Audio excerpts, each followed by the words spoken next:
9월 셋째 주 주일날 2부 예배에 오신 여러분을 주님의 이름으로 환영하고 축복합니다. 우리 성경책 높이 들고 우리의 믿음을 한 목소리로 선포합니다. 나는 예수님을 구주로 믿습니다. 나는 구원받았습니다. 나는 이 말씀을 믿습니다. 나는 행복합니다. 아멘. 하늘을 나는 비행기에는 네 가지의 힘이 작용을 합니다. 먼저 추진력이고 또 저항력, 양력, 중력 이렇게 네 가지의 힘인데요. 추진력은 이제 제트 엔진이나 프로펠러를 통해서 앞에서 공기를 뒤로 보내서 이제 비행기를 앞으로 나가게 하는 그런 힘입니다. 항력은 반대로 이제 앞으로 못 가게 막는, 나가지 못하게 하는 공기 저항과 같은 그런 힘입니다. 양력은 비행기를 위로 떠오르게 하는 그런 힘입니다. 중력은 반대로 비행기를 지상으로 잡아당기는 그런 힘입니다. 비행기가 이제 하늘을 날려고 하면 이 양력이 중력보다 커야 되고 추진력이 저항보다 커야 그렇게 하늘을 날아갑니다. 만약에 이 추진력이 저항보다 떨어지면, 양력이 중력보다 떨어지면 비행기는 날 수 없고 아래로 추락하게 되는 거죠. 오늘 본문의 모세는 이스라엘 백성을 애굽에서부터 해방시키는 큰 사명을 받고 이제 움직입니다. 그런데 모세가 앞으로 나가지 못하고 있습니다. 일을 시작하자마자 그만 침체에 빠져버린 겁니다. 앞에서 말씀드린 이 비행기에 적용을 하자면 하늘을 높이 날아올라 이제 비상해야 되는데 날비, 윗상 해서 이렇게 비상해야 되는데 반대로 자꾸만 떨어지는 거죠. 떨어질 추, 떨어질 락. 그래서 추락하고 마는 거죠. 오늘 우리는 이 본문을 통해서 왜 이런 일이 일어났는지, 그리고 어떻게 하면 우리가 다시 날아올 수 있을지, 우리 개인의 삶도 또한 우리 교회도 우리 가정도 우리 민족도 다시 하늘을 높이 비상할 수 있는 그런 방법을 오늘 이 본문 가운데 함께 찾기를 원합니다. 때때로 우리 인생은 이렇게 비행기가 떨어지는 것 같이 이런 떨어짐, 추락을 경험하게 됩니다. 누구보다 앞장서서 회사 일에 열심히 매진하던 사람이 갑자기 회사 가기가 싫어집니다. 일하기가 싫어지고, 또 신앙생활 열심히 잘하던 사람이 성경 읽기가 싫고 기도하기가 싫고 예배를 드려도 도무지 아무 감격을 느끼지를 못합니다. 사람을 만나는 것이 싫어지고 몸이 나른해지고 활력이 없어집니다. 무력감에 사로잡힙니다. 삶의 활력을 잃어버리면서 점점 더 자기를 깊은 그 수렁으로 끌고 들어갑니다. 이것을 이끌어서 가라앉을 침, 막힐 채를 써서 침체라고 말합니다. 왜 이런 침체가 오는가? 이런 침체 상황이 우리에게 다가오는가? 첫째로 일이 나의 계획대로 뜻대로 잘 되지 않기 때문입니다. 우리가 일이 잘 되면 힘이 납니다. 그런데 뜻대로 잘 되지 않으면 이렇게 침체를 겪게 됩니다. 어부들도요, 고기가 많이 잡히면 기쁘고 힘이 난다 그래요. 그런데 고기가 잡히지 않으면 그물이 그렇게 무겁게 느껴진다고 합니다. 우리 삶도 마찬가지입니다. 사업이 잘 되고 계획하던 일들이 척척 이루어지면 재미가 있고, 또 신앙생활도 기쁘고 즐겁고 교회도 열심히 하게 됩니다. 그런데 사업이 안 되고 건강을 잃고 경제적으로 계속 힘들어지고, 그러면 영적 생활도 동시에 침체를 맞이하게 됩니다. 모세는 자기가 원했던 일이 아니고 하나님께서 명령하셔서 하시는 일입니다. 계속 좀 못하겠다고, 나는 부족합니다, 그렇게 말했지만 하나님께서 모세를 설득하면서 이스라엘 백성을 애굽에서 이끌어 나오도록 그렇게 일을 맡겼습니다. 처음에는 잘 되는 것 같았습니다. 형 아론이 그를 환영해 주었습니다. 백성의 지도자들이 그의 말을 잘 듣고 따라 주었습니다. 그런데 막상 바로 왕, 애굽 왕 바로 앞에 서니까 그 말을 들어주기는커녕 이스라엘 백성들을 더욱더 핍박하고 더욱더 힘들게 몰아붙입니다. 집도 주지 않고 이전과 똑같은 성과를 내라고 혹독하게 몰아붙입니다. 그래서 모세는 그만 낙심하게 됩니다. 두 번째로 인정받지 못하고 비난을 받기 때문입니다. 모세가 하려고 하는 일은 분명 좋은 일입니다. 400년 동안 이스라엘 백성들은 애굽에서 노예살이를 했습니다. 노예살이를 하던 그들을 이끌어서 자유민이 되게 하는 것 위대한 일입니다. 하나님이 시키신 일이고 하나님의 약속을 받은 일입니다. 그런데 뜻대로 되지 않고 어려움이 다가오자 이스라엘 백성들이 오히려 모세를 비난하고 모세를 향하여 손가락질을 합니다. 모세의 말을 들어주지를 않습니다. 출애굽기 5장 21절에 보니까 그들에게 이르되 너희가 우리를 바로의 눈과 그의 신하의 눈에 미운 것이 되게 하고 그들의 손에 칼을 주어 우리를 죽이게 하는도다. 여호와는 너희를 살피시고 판단하기를 원하노라. 오히려 모세를 향해서 하나님의 이름으로 하나님이 너를 판단하실 것이다. 그렇게 하나님 앞에 이스라엘 백성들이 호소하고 있어요. 사람은 특별히 가까운 사람에게, 자기와 함께하는 사람에게 인정받지 못하고 비난받으면 모든 것들을 다 포기하고 싶은 생각이 든다고 해요. 그래서 아무리 밖에서 인정받는 사람도 집안에서 아내에게 혹은 남편에게 인정받지 못하면 자기 자신을 실패자라고 생각한답니다. 반대로 아무리 밖에서 무시당하고 힘든 일이 있어도 집에서 아내에게, 남편에게, 자녀들에게 인정받으면 살 맛이 난다 그래요. 그래서 밖에서 힘든 일이 있어도 집 안에서 이렇게 인정받으면 다시 한번 나가서 싸울 동력을 얻게 되는 것이죠. 모세는 분명 동족을 위하여 하나님의 명령을 전달하고 그들을 이끌어 애굽을 탈출하고자 하였으나 동족들은 당장 눈앞에 지금 현재 일어난 일들로 모세를 원망하고 비난합니다. 그래서 모세는 깊은 침체에 빠져버린 겁니다. 세 번째로 능력의 부족을 절감할 때 깊은 침체에 빠지게 됩니다. 모세는 자기 능력의 부족을 하나님 앞에 하려고 있습니다. 이스라엘 백성도 말을 듣지 않는데 어떻게 바로가 내 말을 듣겠느냐라고 하는 거죠. 이스라엘 자손은 그 마음의 상함과 혹독함을 인하여 모세의 말을 들어주지 않는, 열심히 했는데 아무런 결과가 나오지 않아. 나도 어쩔 수 없구나, 나는 참 안 되는 사람이구나, 이런 생각이 들 때 사람은 깊은 침체에 빠지게 된다라고 하는 거죠. 9절 말씀입니다. 모세가 이와 같이 이스라엘 자손에게 전하나 그들이 마음의 상함과 가혹한 노역으로 말미암아 모세의 말을 듣지 아니하였더라. 모세는 최선을 다했습니다. 그러나 결과는 무엇입니까? 백성들의 마음을 상하게 할 뿐이고 오히려 더 가혹한 고통을 겪게 할 뿐입니다. 그들의 짐을 덜어주는 게 아니라 오히려 더 힘들게 했습니다.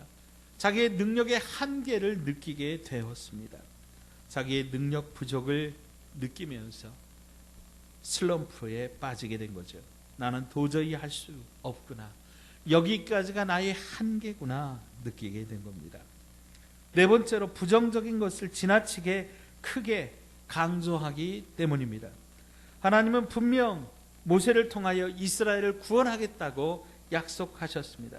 그런데 모세는 이런 하나님의 약속보다 바로 지금 눈앞에 있는 현실에 집착하고 있습니다. 긍정적인 하나님의 약속보다 부정적인 현실이 더욱더 크게 보이는 겁니다. 하나님의 음성보다 사람들의 음성을 더 크게 듣는 겁니다. 모세의 마음의 상태를 보십시오. 12절 말씀입니다. 모세가 여호와 앞에 아뢰어 이르되 이스라엘 자손도 내 말을 듣지 아니하였거든 바로가 어찌 들으리이까? 나는 입이 둔한 자이니이다. 지금 바로에게 간 게 아니에요. 한번 듣지 않았다고 계속 듣지 않을 것이라고 단정해 버리는 것입니다. 미리 부정적으로 추측하고 단정지어 말하는 거죠. 백성들은 안 들어도 바로는 들어줄 수 있죠. 한 번 안 되면 2번, 3번, 4번, 5번, 10번 말하면 나중에 얼마든지 될 수 있죠. 그런데 미리 바로가 듣지 않을 것이라고 단정지어 말하는 거죠. 자, 30절 말씀 보세요. 모세가 여호와 앞에서 이르되 나는 입이 둔한 자이오니 바로가 어찌 나의 말을 들으리요. 또 앞으로 가서 5장 22절 보시면 모세가 여호와께 돌아와서 아뢰되 주여 어찌하여 이 백성이 학대를 당하게 하셨나이까? 어찌하여 나를 보내셨나이까? 어찌하여라고 하는 이 모세의 깊은 한숨과 절망이 참 가슴을 아프게 합니다. 그런데 사실 여러분, 모세가 바로 앞에 서서 이스라엘 백성을 보내라 그러면 바로가 딱 기다리고 있다가 마침 나도 이스라엘 백성을 보내려고 했어, 빨리 나가, 얼른 나가, 그렇게 할 것 같습니까? 400년을 애굽 땅에서 노예로 살았습니다. 그 땅의 굳은 일들을 이스라엘 백성들이 다 했습니다. 노예는 그들의 재산입니다. 당장 이스라엘 백성들이 나가면 이 애굽의 굳은 일들은 누가 하겠느냐라고 하는 거예요. 바로가 반대할 것을 어쩌면 당연한 것이고 어쩌면 모세도 어느 정도 예상했을 겁니다. 그런데 부정적인 것을 지나치게 강조하니까 이제 그 마음에 침체가 찾아오게 되는 것이죠. 사랑하는 여러분, 우리도 마찬가지입니다. 문제를 너무 크게 생각하고 문제에 집중하다 보면 이 문제가 너무 커져가지고 우리의 마음이 눌리게 되는 것이죠. 그런데 문제보다 크신 하나님, 온 우주 만물 천지를 창조하신 하나님께 집중하면, 여러분, 그 큰 하나님을 바라보면 문제는 자꾸 작아지는 거예요. 자, 그러면 우리가 어떻게 이렇게 깊은 침체에서 다시 한번 빠져나오고 날아오를 수 있습니까? 첫째로, 안 되는 일에 집착하지 말고 일을 되게 하시는 하나님께 집중하라고 하는 거예요. 자, 따라서 하십시다. 안 되는 일에 집착하지 말고 일을 되게 하시는 하나님께 집중하라. 아멘. 자, 앞에서 말씀드린 것처럼 일이 자꾸 자기 뜻대로 안 되면 사람들은 절망하고 침체에 빠지게 됩니다. 모세도 일이 뜻대로 되지 않았습니다. 이스라엘 백성들도 뜻대로 되지 않은 거죠. 그러니까 모세를 원망하고 비난한 거죠. 그런데 모세는 그 문제를 하나님 앞으로 가지고 갑니다. 문제 때문에 하나님 앞에 나가서 그 문제로 말미암아 하나님을 깊이 만나게 됩니다. 이때 하나님이 어떻게 말씀하십니까? 오늘 우리가 함께 읽은 본문 1절 말씀입니다. 함께 읽겠습니다. 여호와께서 모세에게 이르시되 이제 내가 바로에게 하는 일을 네가 보리라. 강한 손으로 말미암아 바로가 그들을 보내리라. 강한 손으로 말미암아 바로가 그들을 그의 땅에서 쫓아내리라. 아멘. 이제 내가, 누구예요? 하나님이 하는 일을 누가? 네가, 모세가 보리라. 그 일은 누가 하시겠다는 거예요? 하나님이 하시겠다는 거예요. 모세가 하는 게 아니라 하나님께서 직접 하나님의 강한 손으로 일하실 때 바로가 이스라엘 백성들을 내쫓을 것이다 말씀하십니다. 하나님께서 그 일을 이루실 것이니 그 일에 집착하지 말고 누구에게요? 일을 이루시는 하나님께 집중하라고 말씀하십니다. 이민아 목사님의 간증을 들어보았습니다. 그녀를 통해 당대의 석학이었던 그 아버지 이어령 교수가 주님을 영접하는 계기가 되었던 그분입니다. 이분이 암에 걸렸습니다. 그녀의 자녀는 자폐가 있었습니다. 그 가운데 자기의 눈이 점차로 실명을 당할 그런 위기 상황에 빠지게 됩니다. 그런데 그 문제를 가지고 하나님 앞에 나갑니다. 뜨겁게 기도합니다. 그래서 예수님을 만나고 암에서 치유받고 자폐아가 정상적인 삶을 살게 되고 눈이 치료되게 됩니다. 사람이 이룰 수 없는 일에 집착하면 실망하게 됩니다. 그러나 그 문제를 가지고 하나님께 나아가 전능하신 하나님 앞에 부르짖으면 전능하신 하나님을 만나 치유되고 회복되는 것입니다. 사랑하는 여러분, 우리도 어려운 일을 만날 때, 고난을 만날 때 그 고난을 하나님을 만나는 기회로 삼으시기 바랍니다. 대부분의 사람들은 실패하면 그 실패에 집착합니다. 그래서 더욱더 깊이 빠져버리고 헤어나오지를 못합니다. 그러므로 우리는 안 된 그 일, 그거 자꾸 묵상하고 그거 자꾸 깊이 그 생각할 것이 아니라 일이 되게 하시는 하나님을 발견하고 그 하나님 앞에 집중해야 됩니다. 예레미야서 33장 2절로 3절 말씀입니다. 이를 행하시는 여호와, 그것을 만들며 성취하시는 여호와, 그의 이름을 여호와라 하는 이가 이와 같이 이르시도다. 너는 내게 부르짖으라. 내가 내게 응답하겠고 내가 알지 못하는 크고 은밀한 일을 내게 보이리라. 아멘. 이스라엘 민족을 해방시키는 일은 하나님의 일입니다. 하나님의 열심히 이 일을 이룰 것입니다. 강팍한 바로의 마음은 인간의 힘으로는 어떻게 할 수가 없습니다. 홍해를 가르고 요단강을 건너는 것, 인간의 힘으로는 할 수 없는 일입니다. 백성들의 마음을 움직이는 것, 이 모든 것 결국 하나님이 이루셔야 될 일입니다.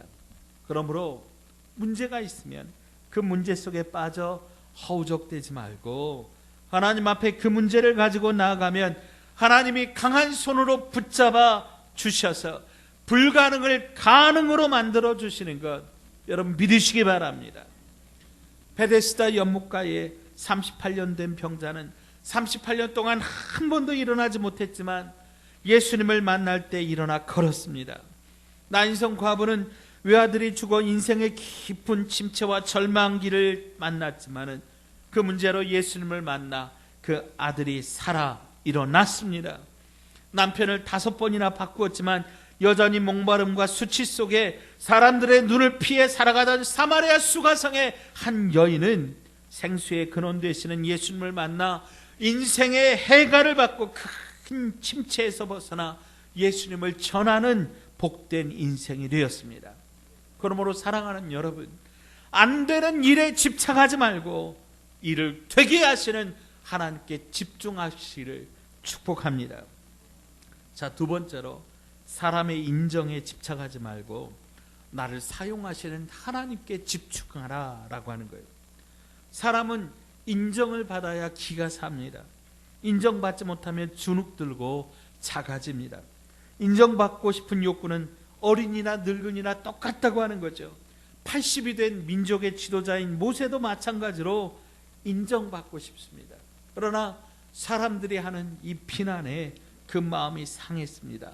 좋은 일을 하려고 하는데 자기를 지지해 주리라고 생각했던 사람들이 오히려 자기를 비난하고 자기를 향하여 원망할 때 침체되고 그 마음이 깊은 절망 가운데로 빠져들어갔습니다.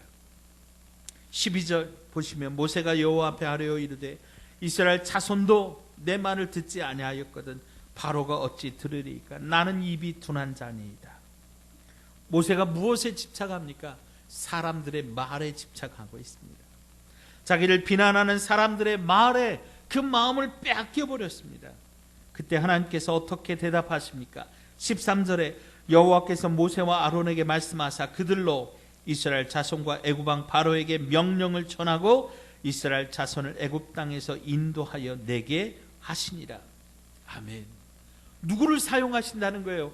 이스라엘 백성들을 사용하시는 게 아니에요. 모세와 아론입니다. 그리고 14절 이하에 그 조상들을 따라 모세와 아론 가문의 어른들을 쭉 소개하고 있어요. 그리고 26절 27절에 이스라엘 자손을 그들의 군대대로 애굽 땅에서 인도하라 하신 여호와의 명령을 받은 자는 이 아론과 모세요. 애굽 왕 바로에게 이스라엘 자손을 애굽에서 내보내라 말한 사람도 이 모세와 아론이었더라. 무슨 말입니까? 하나님께서 모세의 편을 들어주시는 거예요.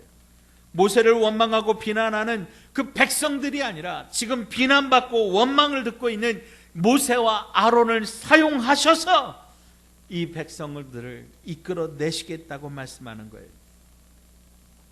그러므로 사랑하는 여러분, 우리 너무 사람들의 말에, 사람들의 인정에 목말라하고 집착하지 말아야 됩니다. 우리가 진짜로 바라봐야 될 분은 하나님이십니다. 우리가 진짜로 들어야 될 음성은 하나님의 음성입니다. 그러므로 사람에게 집착하지 말고 우리를 사용하시는 하나님, 우리를 붙드시는 하나님, 우리에게 말씀하시는 하나님, 그 하나님의 음성을 들으시기를 축원드립니다. 골리앗과의 전쟁에서 싸움에 나선 다윗을 향하여 그 형 엘리압이 비난합니다. 야, 지금 너 여기가 지금 놀이터인 줄 아냐? 빨리 안 돌아갈 거야. 빨리 가라고, 집에 가라고 비난합니다. 그러나 다윗은 형의 비난보다 만군의 여호와를 의지하고 그 하나님 앞에 집중하여 작은 그 물맷돌, 그걸 가지고 싸움에 나서서 골리앗과 싸워 이깁니다. 느헤미야는 수많은 비난을 받았지만 하나님께 집중하고 결국에 예루살렘 성벽을 재건합니다. 사랑하는 여러분, 사람들의 인정, 사람들의 반응, 그것에 집착하지 말고 하나님께 집중하십시오. 하나님께서 사용하실 것입니다. 세 번째로, 자신의 한계에 집착하지 말고 부족한 나를 사용하시는 하나님께 집중하라는 거예요. 자, 따라서 하십시다. 자기의 한계에 집착하지 말고 부족한 나를 사용하시는 하나님께 집중하라. 아멘. 모세는 계속해서 뭐라고 이야기합니까? 나는 입이 둔합니다. 나는 입이 둔합니다. 나는 말을 잘 못합니다. 30절에 보면 모세가 여호와 앞에 아뢰되 나는 입이 둔한 자이오니 바로가 어찌 나의 말을 들으리까. 자기의 약점에 집착하고 있어요. 자기 능력의 한계, 부족함에 집착하고 있어요. 좋은 것, 있는 것도 많은데 없는 것 너무 크게 생각합니다. 모세가 이렇게 이야기하고 있을 때 하나님이 뭐라고 말씀하십니까? 7장 1절로 2절에 여호와께서 모세에게 이르시되 볼지어다 내가 너를 바로에게 신같이 되게 하였은즉 내 형 아론은 내 대언자가 되리니 내가 내게 명령한 바를 너는 내 형 아론에게 말하고 그는 바로에게 말하여 그에게 이스라엘 자손을 그 땅에서 내보내게 할지니라. 아멘. 하나님께서 모세에게 볼지어다 먼저 이렇게 말씀하고 있어요. 모세에게 차렷, 영어 성경에 보니까 attention 그랬어요. 차렷 하라는 거예요. 너 나에게 집중해. 너 내 말을 들어. 그러면서 뭐라고 말씀하세요? 내가 너를 바로에게 신같이 되게 하겠다. 하나님이 말씀하세요. 여러분, 입을 누가 만드셨어요? 하나님이 만드셨어요. 입을 만드신 하나님 앞에 나는 입이 둔한 자입니다. 계속 핑계대고 계속 그 이야기하고 있어요. 하나님이 내가 너를 바로에게 신같이 되게 하겠다. 그리고 내 형 아론을 너에게 붙여주겠다. 아론이 너의 대언자가 되게 할 것이다. 너의 입, 네가 부족하다고 말하는 그 입 내가 사용하여서 내 일을 이루게 하겠다고 말씀하세요. 사랑하는 여러분, 누구에게 집중하라는 거예요? 하나님께 집중하라는 거예요. 부족한 우리의 입에 집중하는 게 아니라, 우리의 약점에 집착하는 게 아니라 하나님께 집중하라는 거예요. 그럼에도 불구하고 우리를 사용하시는 하나님을 바라보라는 거죠. 독일의 난게임 바움이라고 하는 사람이 천재들을 조사해 보았답니다. 그랬더니 그중 83%가 육체적, 정신적, 가족관계적 결함이 있었다 그래요. 즉 약점이 있었다는 거예요. 소크라테스, 잔다르크, 미켈란젤로, 루터, 파스칼, 뉴턴, 루소, 괴테, 하이네, 바그너, 비스마르크, 릴케, 이 모두 약점이 있었어요. 시인 바이런은 기영하였고, 로마의 초대 황제인 시저는 간지를 앓았고, 베토벤은 청각장애자였고, 나폴레옹은 키가 155cm밖에 안 됐대요. 등소평은 그보다 더 작은 150cm였어요. 토스카니니는 눈이 안 좋았고, 모차르트는 폐병을 앓았고, 루즈벨트는 소아마비 환자였어요. 문제는 약점이 있느냐 없느냐가 아니에요. 그 약점을 어떻게 관리하느냐, 그 약점을 어떻게 보느냐의 차이입니다. 사도 바울은 이렇게 말합니다. 고린도후서 12장 9절로 10절에 나에게 이르시기를 내 은혜가 내게 족하도다. 이는 내 능력이 약한 데서 온전하여 짐이라 하신지라. 그러므로 도리어 크게 기뻐함으로 나의 여러 약한 것들에 대하여 자랑하리니 이는 그리스도의 능력이 내게 머물게 하려 함이라. 그러므로 내가 그리스도를 위하여 약한 것들과 능력과 궁핍과 박해와 곤고를 기뻐하노니 이는 내가 약한 그때에 강함이라. 아멘. 우리가 약한 그때에 하나님의 능력, 그리스도의 능력이 우리에게 머물게 된다고 하는 거예요. 그러므로 우리가 약한 그때 진정 강할 수 있습니다. 사람은 약점이 있으면 버리지만 우리 하나님은 끝까지 버리지 아니하시고 약점이 있는 그들을 사용하셔서 하나님의 약속을 이루시는 것 믿으시기 바랍니다. 자, 마지막으로 현실에 집착하지 말고 미래에 이루실 하나님의 약속을 바라보라는 거예요. 자, 따라서 하십시다. 현실에 집착하지 말고 미래에 이루실 하나님의 약속에 집중하라. 아멘. 여러분, 부정적인 현실에 집착하면 어찌하여 라고 하는 탄식만 나오게 됩니다. 모세도 부정적인 이스라엘 백성들의 반응 때문에 자기도 이 부정적인 이 마음에 오염이 되어서 자꾸 침체에 빠져들었어요. 세상에 긍정적인 이야기, 좋은 이야기 얼마나 많이 있습니까? 그런데 부정적인 사람은 자꾸 부정적인 것에 집착하면서 자꾸 세상을 어둡게 바라보고 사람을 비판적으로 낙심하게 만들어 가는 거예요. 그러나 하나님의 사람들은요, 이 부정적인 것들 거기에 함몰되면 안 됩니다. 하나님의 사람들은 이 시야를 들어서, 눈을 들어서 하나님을 바라보아야 됩니다. 오늘 11절 말씀 보시면 들어가서 애굽왕 바로에게 말하여 이스라엘 자손을 그 땅에서 내보내게 하라. 아멘. 하나님께서 모세에게 다시 사명을 주세요. 이스라엘 백성들이 듣든지 안 듣든지, 그들이 뭐라고 원망하고 비난하든지 그거 중요한 것 아니라고 하는 거예요. 사람들이 문제에 집중하면 모든 것이 부정적으로 보이고 안 되는 것으로 보이고 아무것도 할 수 없어요. 그러나 하나님 앞에 집중하면 사명이 보이는 거예요. 비전이 보이는 거예요. 미래가 보이는 거예요. 꿈이 보이는 거예요. 사실보다 감정에 집중하면 그 감정에 빠져서 도저히 헤어나올 수 없는 거예요.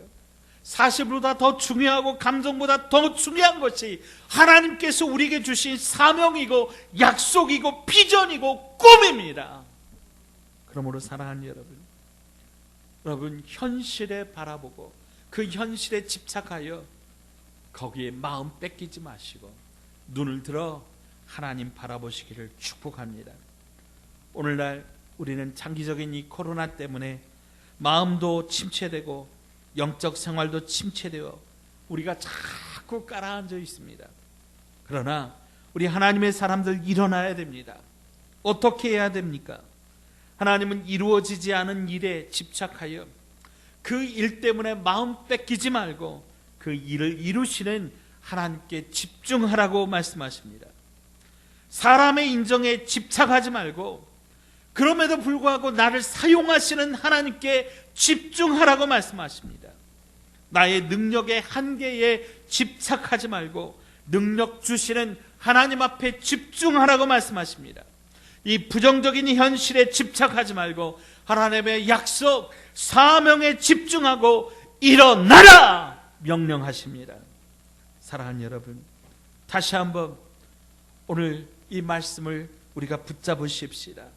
믿음의 날개를 활짝 펴고 저 푸른 창공을 향하여 비상할 수 있도록 오늘 우리의 눈을 들어 전능하신 하나님 바라보며 일어나는 저와 여러분 되시기를 주님의 이름으로 축원드립니다. 하나님 아버지, 침체된 우리의 영혼, 마음, 육체, 가정, 교회, 이 나라, 이 민족 다시 한번 날아오르기를 원합니다.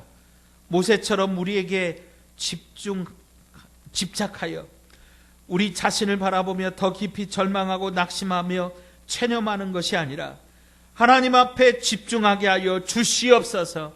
사명에 집중하게 하여 주시옵소서. 그래서 약한 나를 사용하시는 하나님을 발견하고 그 하나님으로 말미암아 일어나 마침내 날개를 펴고 저 푸른 창공을 향하여 땅을 박차고 날아오르게 하여 주시옵소서. 예수님의 이름으로 간절히 기도하옵나이다. 아멘.